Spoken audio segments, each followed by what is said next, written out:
بسم اللہ الرحمن الرحیم، اللہم صلی علی محمد و آل محمد۔ میرے بیک گراؤنڈ میں آپ دیکھ سکتے ہیں کہ یہ سارے لوگ جو جمع ہیں، یہ ایران کے ساتھ جو اس وقت اسرائیل نے جو جنگ کا آغاز کیا اور اس جنگ میں پھر بڑی مکاری کے ساتھ امریکہ بھی شامل ہو گیا، یہ اس جنگ کے خلاف یہاں پر یہ لوگ احتجاج کر رہے ہیں، پروٹیسٹ کر رہے ہیں اور دنیا کو یہ بتا رہے ہیں کہ ہیومن رائٹس چیمپئن جو اپنے آپ کو کہلواتے ہیں، اس ویسٹ کی بات کر رہے ہیں، اس مغرب کی بات کر رہے ہیں کہ جو جس کا دورہ معیار ہے۔ آپ یقین کریں کہ جب ایران پر حملہ ہوا اور ہم نے حال ہی میں پاکستان اور بھارت کے درمیان جو کشیدگی تھی اس کی ایک ایپیسوڈ دیکھی ہوئی تھی، اس کے بعد جب یہ اسرائیل نے جب ایران کے اوپر حملہ کیا تو اس کے بعد ایک نئی بحث چھڑ گئی کہ کیا یہ جنگ جو امریکہ بارہا کہتا رہا، ڈونلڈ ٹرمپ نے جب یہ الیکشن میں اپنی کیمپین کی اور لوگوں کو بیوقوف بنایا اور کہا کہ ہم کبھی بھی اب جنگ کا حصہ نہیں بنیں گے اور میں امن کا پریزیڈنٹ ہوں، اور پھر ہم نے دیکھا کہ پاکستان اور بھارت کے درمیان سیز فائر بھی کروایا اسی ڈونلڈ ٹرمپ نے۔ لیکن آج یہ بات سمجھ آئی ہے کہ جہاں پر امریکہ کے اپنے مفادات ہیں وہاں پر اس کو اس کے علاوہ اور کچھ بھی نظر نہیں آتا۔ ایران کے خلاف جو ایگریشن ہے اس وقت اسرائیل اور امریکہ مل کر جو برپا کر رہے ہیں، اس سے یہ آپ کو بخوبی اندازہ ہو سکتا ہے کہ اس وقت جو عالم اسلام ہے وہ باری باری چن چن کر اس کو نشانہ بنایا جا رہا ہے، اور خاص طور کے اوپر ایران جس نے غزہ کے اندر جو اسرائیل کی بربریت ہے اس کا بھرپور انداز میں دنیا کے سامنے ایک واحد تنہا ملک کے طور پر اپنا جو ہے سکہ بٹھایا اور لوگوں کو بتایا، دنیا کو بتایا کہ ایران ایک ایسا ملک ہے جو غزہ کے لیے بھرپور انداز میں آواز بلند کر رہا ہے، اور اس جنگ کو جو ٹیلی وائز جینوسائیڈ ہے اسرائیل کی طرف سے اس کو دنیا کے سامنے ایکسپوز کر رہا ہے۔ تو اب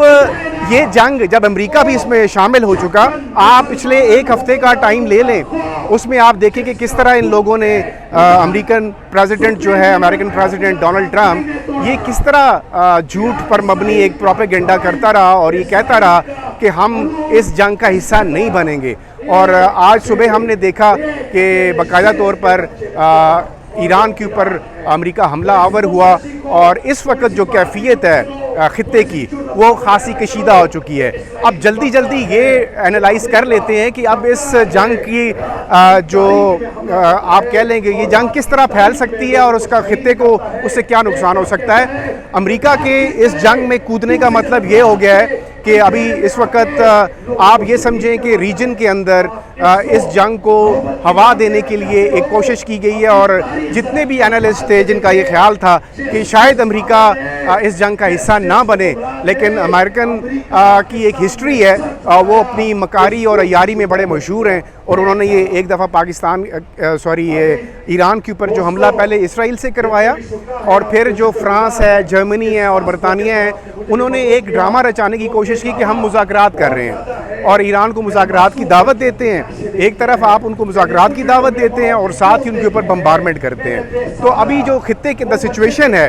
اس میں پاکستان کا جو کیا رول ہو سکتا ہے، اور یہ جنگ جو ہے پورے خطے کو اپنی لپیٹ میں کیا لے سکے گی، اور اس سے کیا اثرات جو ہیں وہ ہمارے ملک کے اوپر یا جو دیگر نیبرز کنٹری ہیں ان کے اوپر کیا ہوں گے۔ سب سے پہلے ابھی جنرل عاصم منیر جن کی حالیہ ٹرمپ سے ملاقات ہوئی واشنگٹن کے اندر، اور اس کے بعد وہ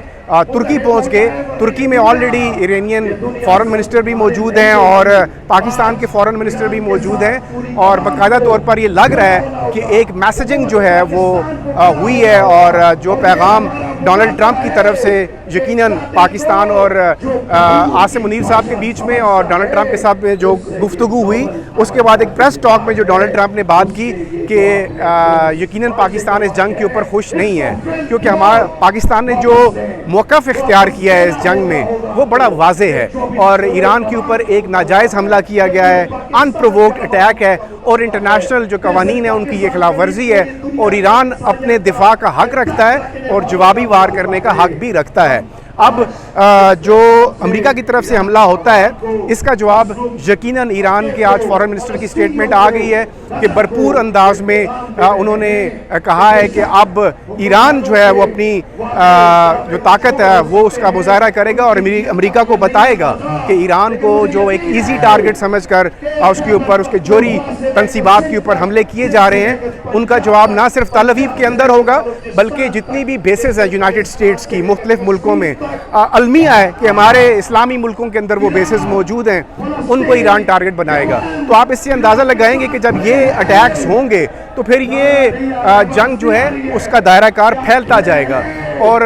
اس سے پہلے کہ یہ جنگ بہت آگے چلے اب لگ یہ رہا ہے کہ بڑی طاقتیں جس طرح روس ہے اور چائنا ہے وہ اپنا اپنا اثر و رسوخ استعمال کریں گی. اور چائنا اور روس بہت واضح طور پر امریکہ کو خبردار کر چکے تھے اس سے پہلے کہ اگر آپ نے امریکہ اس جنگ کا حصہ بنتا ہے تو پھر روس اور چین جو ہے وہ اپنی پالیسی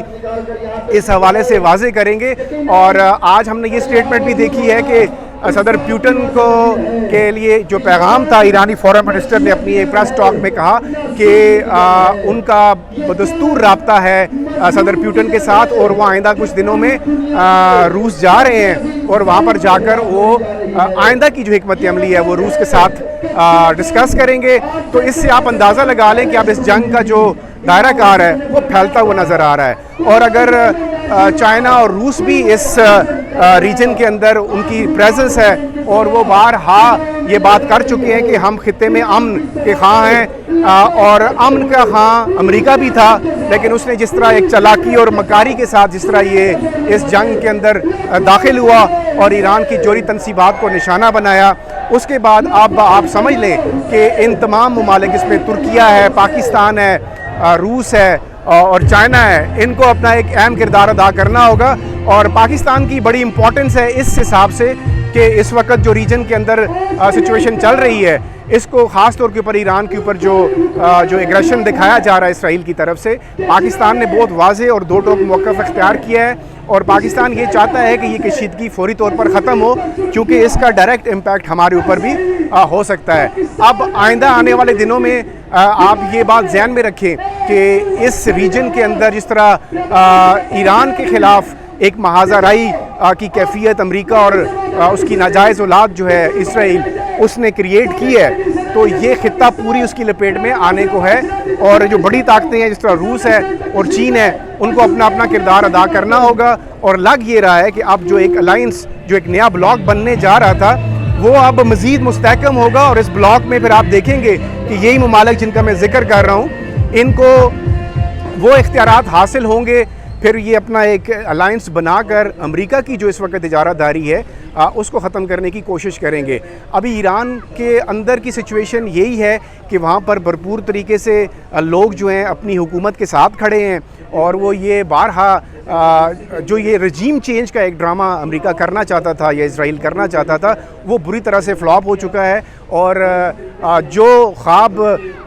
جو اسرائیل نے جو یونائٹڈ اسٹیٹس نے دیکھے تھے یا ان کے ویسٹرن الائز نے دیکھے تھے اب وہ پورے ہوتے نظر نہیں آ رہے کیونکہ جو ایک لبرل طبقہ تھا جو ان کا خیال تھا ویسٹ کا کہ یہ لبرل طبقہ جو ہے یہ اپنی حکومت کے خلاف اٹھ کھڑا ہوگا وہ سارے لوگ یونائٹڈ ہیں اس وقت. ہم نے ابھی ریسنٹلی ایک مثال دیکھی تھی جب پاکستان کے اندر بھی کچھ پولیٹیکل ڈیوائڈز تھیں لیکن جب یہ جنگ شروع ہوئی اس کے بعد ہم نے دیکھا کہ تمام لوگ ایک جگہ پہ جمع ہو گئے اور اپنے ملک کے دفاع کے لیے سب اپنی افواج کے ساتھ تھے. تو same is the situation in Iran. اور ایران کے اندر آپ یہ ذہن میں رکھیں گے پہلی دفعہ جنگ ایرانی نہیں لڑ رہے. اس سے پہلے عراق کے ساتھ 10 سالہ جنگ انہوں نے لڑی اور وہ جنگ لڑنے کی کافی پریکٹس کر چکے ہوئے ہیں اور ان کو پتہ ہے کہ اس جنگ کو کیسے لڑنا ہے اور کیا کرنا ہے. تو وہاں لوگوں کے حوصلے بلند ہیں اور وہ اپنی گورنمنٹ کے ساتھ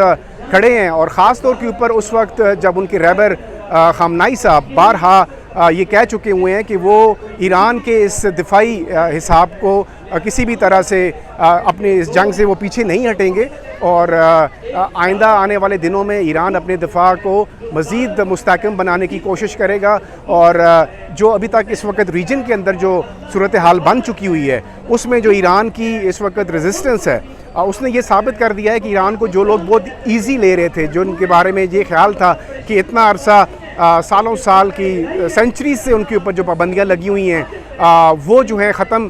پابندیوں کی وجہ سے ایران کمزور ہوگا، لیکن ایسا نہیں تھا۔ ہم نے دیکھا ہے کہ بھرپور طریقے سے تل اویو کے اندر جو بیلسٹک میزائلز ایران نے داغے ہیں اور جو نقصان اسرائیل کا وہاں پر کیا ہے، اس کے بعد آپ ایران کی طاقت کا بخوبی اندازہ لگا سکتے ہیں۔ اور ہماری دعا ہے کہ ایران یہ جو جنگ ہے، جو ایک باقاعدہ فتنہ ہے امریکہ کا، اس میں اسے اللہ تعالیٰ کامیابی نصیب فرمائے۔